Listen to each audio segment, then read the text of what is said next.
Bonsoir, bonsoir. J'espère que vous allez bien. Bienvenue dans ce nouveau live.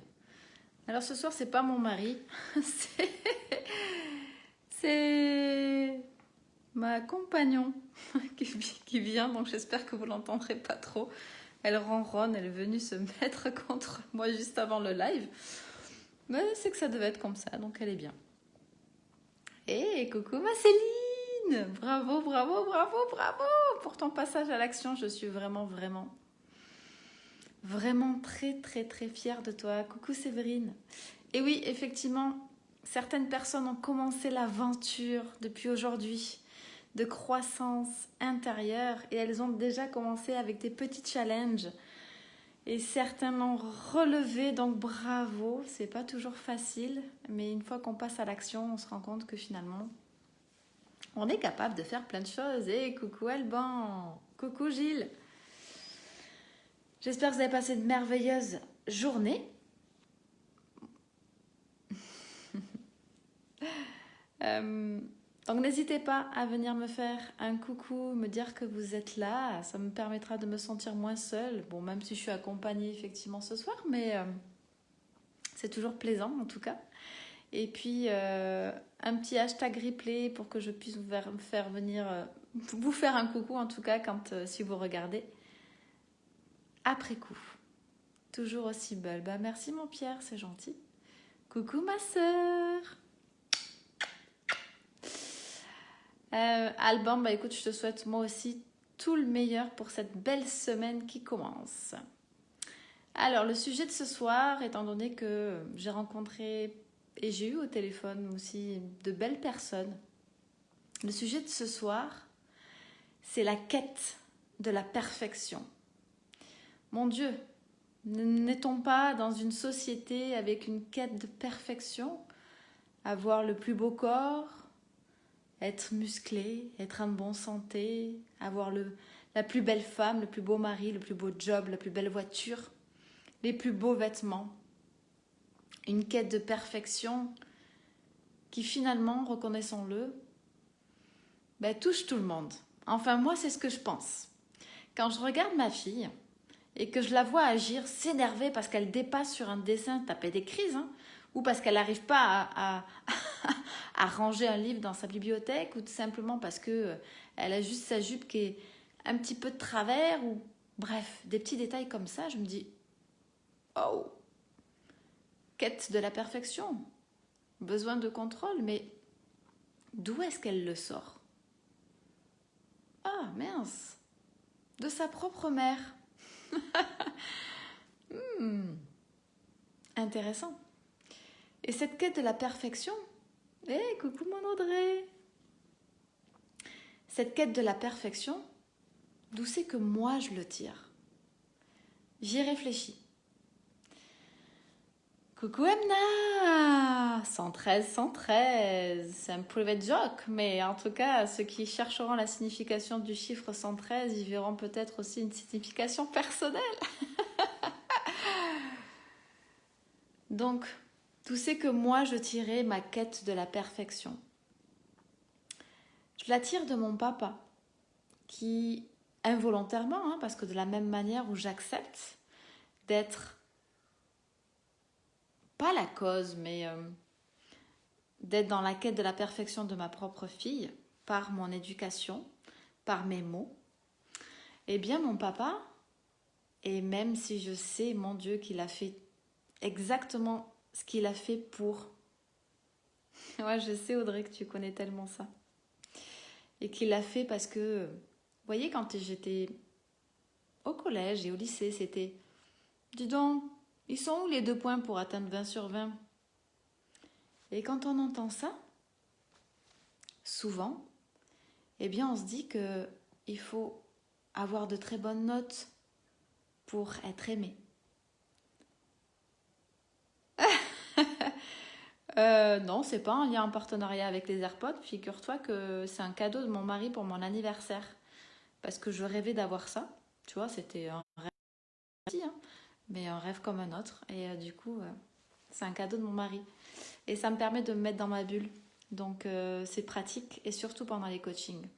Parce que souvent avec le bruit, j'ai besoin de me concentrer, d'être vraiment à 100% et à part entière avec les personnes que j'accompagne. Donc, c'est magique, j'adore. J'adore. Bref, je dévie. Merci Guillaume.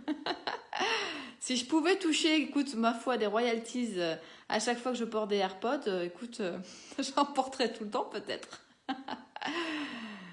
Alors, cette quête de la perfection. Eh bien oui, mon papa m'a souvent effectivement dit, moi aussi je vais en commander, bah écoute, tu vas voir, c'est génial. Mon papa me disait souvent, coucou Lucie! Merci pour ce partage de cet après-midi. Mon papa me disait souvent, mais ouais, ils sont où ces 2 points pour avoir 20 sur 20? Mon papa, il a eu une éducation magique sur nous. Il a toujours fait en sorte qu'on travaille bien pour avoir un bon emploi, pour être heureux. Et c'était sa vision des choses et c'est légitime. Mais ça crée chez nous, en fait, à force d'entendre certaines choses, ça crée des croyances. Et comme des choses anodines. Le mercredi, on était souvent seuls avec mon frère et ma sœur. Je suis la dernière de 3 enfants. Et on avait une liste, vous savez, de choses à faire quand ils rentrent le soir, faire le ménage, faire la cuisine, etc.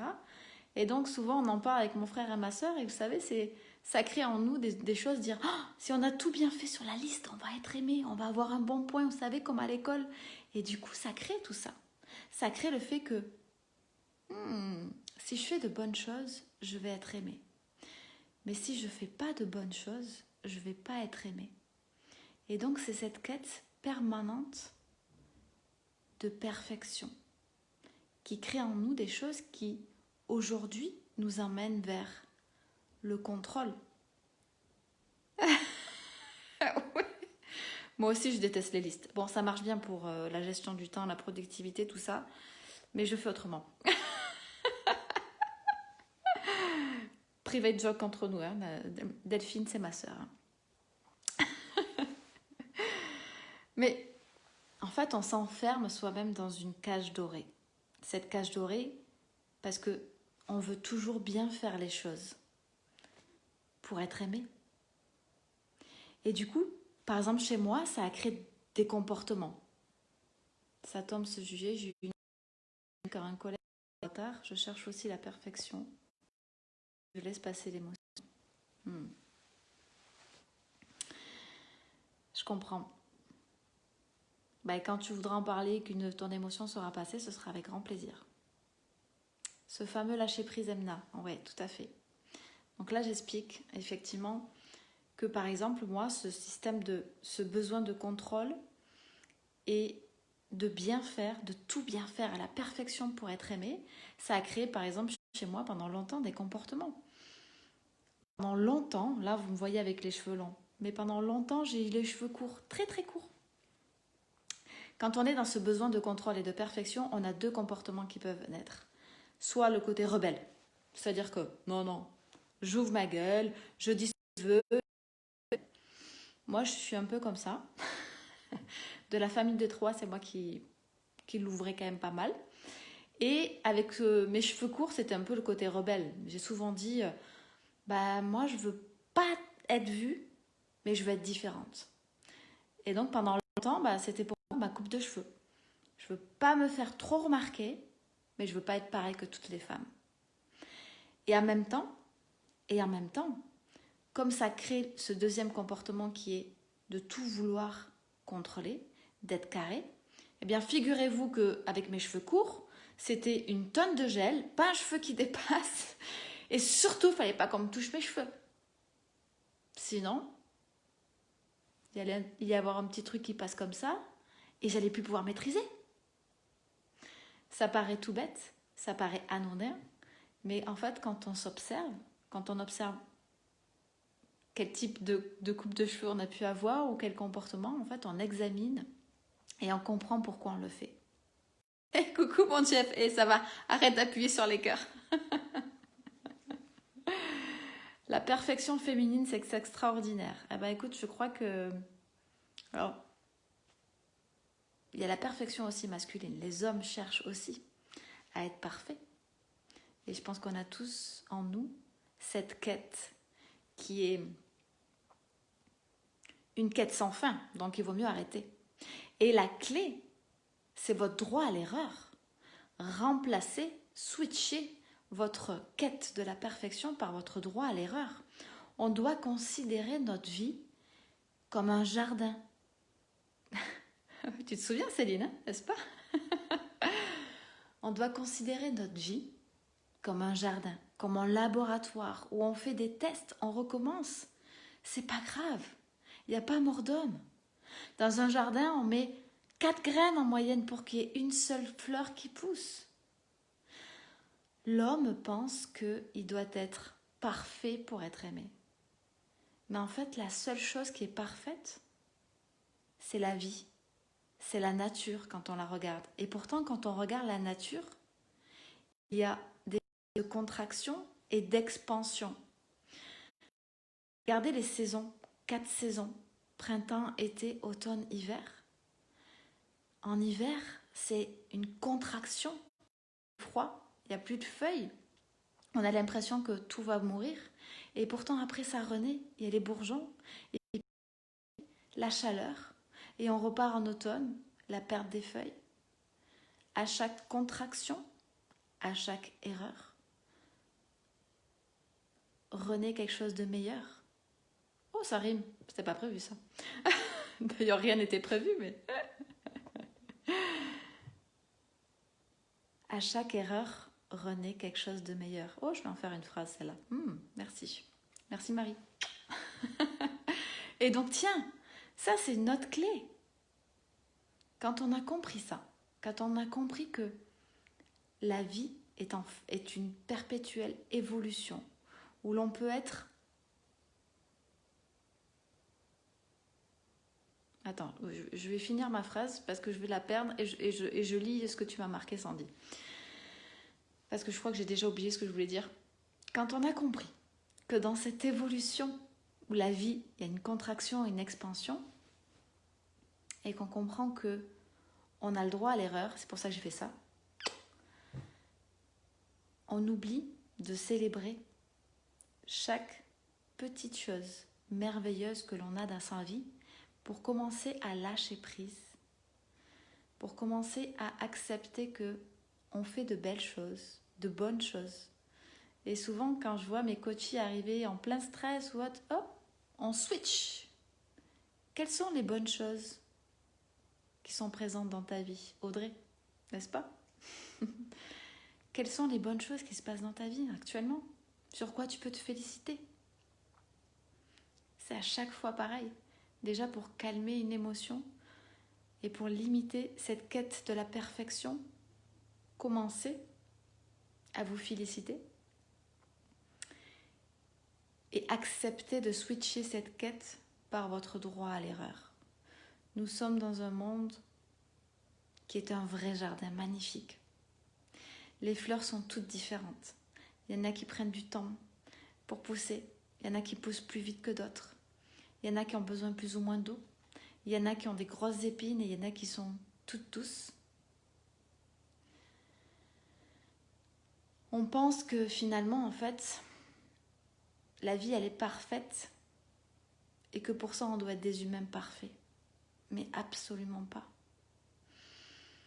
Je l'ai compris dans ma vie personnelle et c'est ce que j'en discutais avec Émilie, qui est une autre personne aujourd'hui. On doit accepter de lâcher prise, on doit accepter de jouer, on doit accepter que finalement, en fait, la vie est un jeu, la vie est un grand jardin, la vie est un grand laboratoire où on fait des tests, que l'on a droit à l'erreur et que de cette erreur ressort le meilleur.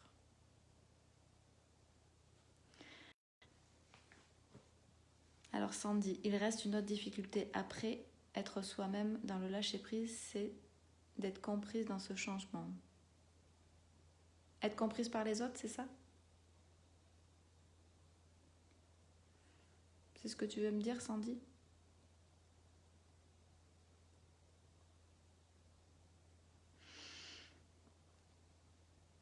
Ça peut arriver, effectivement, que des personnes autour de soi ne nous comprennent pas dans ce changement.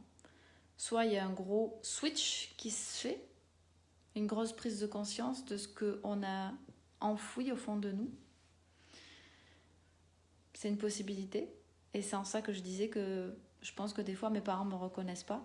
Parce que moi qui étais aussi grande gueule, je suis plus douce, plus calme, plus posée. Je dis toujours les mêmes choses, mais pas de la même manière. Et ça change tout. Et peut-être qu'ils ne retrouvent pas forcément toujours leur petite fille. Peut-être qu'ils ont l'impression que je suis moins combative. Mais je pense que néanmoins, quand ce changement, il y a toujours un déséquilibre qui peut se faire. Mais quand après on retrouve qui on est vraiment, de quoi on a vraiment besoin, et qu'on est honnête avec soi-même, on retrouve la voie. Et les autres suivent. On monte en énergie, on retrouve sa propre énergie, et le temps en tout cas que ça se stabilise, les personnes vont arriver au même niveau que toi, Sandy. Et tu vas attirer aussi les personnes qui seront au même niveau que toi. Au même niveau de compréhension, au même niveau d'énergie, au même niveau de lâcher prise et de joie et de bonheur. Et il y a une chose qui, moi, a été très dure dans ma relation avec Marc, c'est qu'on n'a pas fait le switch en même temps. Et ce qui a été le plus dur pour moi, c'est qu'on m'a dit, Marie, tu dois juste apprendre à te taire. Tu dois juste apprendre à le laisser venir au même niveau que toi. Tu connais le chemin, mais tu n'as pas le droit de lui montrer. Et j'ai accepté. J'ai accepté que ce changement, il devait le faire seul. J'ai accepté d'attendre qu'il soit au même niveau d'énergie que moi. Et aujourd'hui, dans cette évolution permanente, eh bien, il y a plein de fois où il passe devant moi et il accepte de la même manière que je prenne mon temps pour arriver au même niveau que lui et vice-versa. Parce qu'aujourd'hui, on comprend que dans cette évolution, c'est comme dans le jardin. Il y a des moments en fait où certaines plantes, on ne sait pas pourquoi, elles vont prendre la grêle, n'est-ce pas? Il y en a qui vont être touchées et il y en a qui ne vont pas être touchées. C'est pas grave. C'est vraiment pas grave. Il faut à ce moment-là attendre posément, gentiment, patiemment, avec bienveillance, sans jugement. Être en accord avec soi-même. Et avancer. Quoi qu'il arrive. Tant qu'on sait par exemple qu'on aime les personnes. Moi j'aime mes parents par-dessus tout. Je sais que des fois ils ne me comprennent pas. Mais j'accepte qu'ils ne me comprennent pas. Et j'ai accepté par exemple que mon mari prenne un peu plus de temps que moi au départ. Et que c'était très difficile pour moi de le voir souffrir. Mais il fallait qu'il évolue tout seul. Qu'il change à l'intérieur. Parce que s'il changeait pour quelqu'un d'autre que lui-même, il l'aurait pas fait pour les bonnes raisons. Donc j'ai dévié un petit peu, mais j'espère que du coup j'ai répondu, Sandy, à ta question. Dans cette quête de la perfection, accepter de switcher et accepter d'avoir un droit à l'erreur pour un monde meilleur. Et célébrer, bon sang, vos réussites tous les jours, avec joie, avec panache, avec bonheur, avec entrain, avec amour. C'est top, c'est beau et ça donne confiance en soi. Ça permet d'avoir une vibes juste magique. Tentative de reconnexion, je vous ai perdu, ça y est, je vous ai retrouvé. La perfection humaine n'existe pas. Donc arrêtez de la chercher. Il n'y a que la nature qui est parfaite. Tout ce qui nous arrive est parfait. Tout ce qui nous arrive est fait pour nous faire évoluer. Je cherchais un nom d'ailleurs à mon prochain programme justement pour sur fin septembre ou début octobre sur les émotions et comment transformer et comprendre les croyances qui sont derrière et nos blocages émotionnels, eh bien peut-être que je vais l'appeler switch d'ailleurs. Voilà, comment switcher. Qu'est-ce que vous en pensez? C'est bien switch ou pas? Ouais, j'ai du mal à trouver un nom. Pas mal ça peut-être, switch. Bon, c'était votre avis, ce sera avec plaisir. Je trouve que c'est bien d'avoir un nom de personne qui permette de comprendre le résultat que vous pouvez avoir. Et en tout cas de faire avec croissance intérieure. Croissance trouve du sens. Change ton intérieur et ton monde extérieur va bouger. Là, sur l'énergie, sur la haute énergie émotionnelle que je pourrais vous donner, comprendre 100% perfection. Ouais, non. Non. 100%.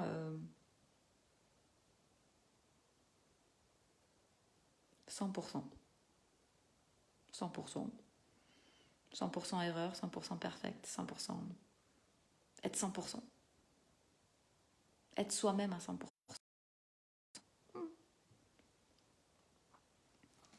Si vous avez des idées. Donc j'espère que ça vous aura donné en tout cas des clés pour comprendre éventuellement d'où pourrait venir votre quête de la perfection, comment switcher, vous débarrasser de cette quête de la perfection. C'est quelque chose que je travaille régulièrement. C'est presque 100%. À titre professionnel, j'ai encore cette quête de la perfection. J'ai encore des fois cette boule au ventre avant de faire des coachings pour me dire oh, je vais être parfaite. Est-ce que le coaching va bien se passer? Est-ce que la personne va m'aimer? Est-ce que toutes les personnes qui sont rentrées dans croissance intérieure, elles vont s'éclater, elles vont se transformer? Est-ce que je vais vendre? Est-ce que je vais... Mais comme je l'ai fait il y a 3 jours, je crois, je me suis engagée à mettre de la croissance intérieure dans mon business, à travailler tous les jours sur moi pour vous montrer que c'est possible et que grâce à ça, on décuple ses résultats professionnels. Parce que j'en suis persuadée. Ça a déjà commencé en me séparant de mon coach business. Pendant 2 mois, il m'a fait travailler, du coup, j'ai rien vendu.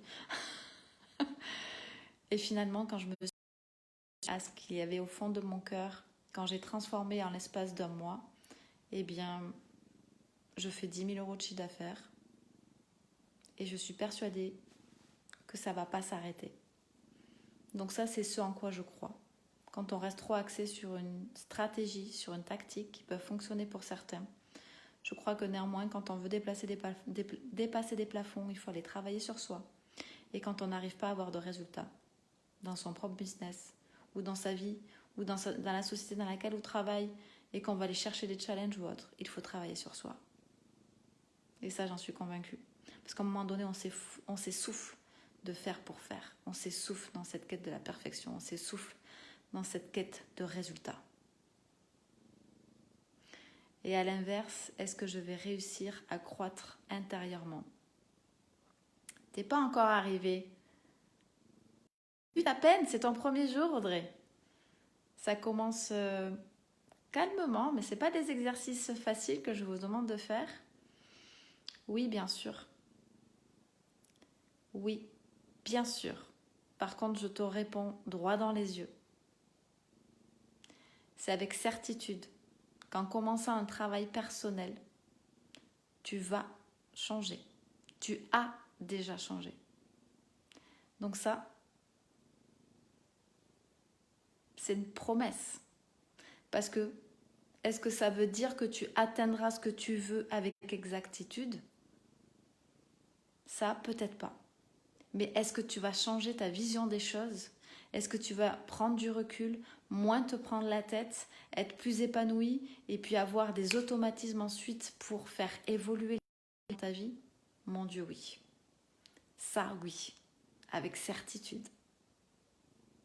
Et ça, c'est sûr, je peux le promettre. Je vous embrasse bien fort. Ah, Sébastien, t'es toujours à Gaillac? Je vous embrasse bien fort. Je vous dis tous que je vous aime toujours. Merci d'être là, ça me fait très très plaisir à chaque fois. Je vous souhaite de passer une merveilleuse soirée. Je vous dis, dormez bien, faites de beaux rêves. Et n'oubliez pas,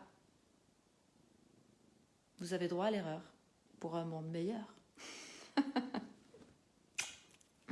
Belle soirée à tous!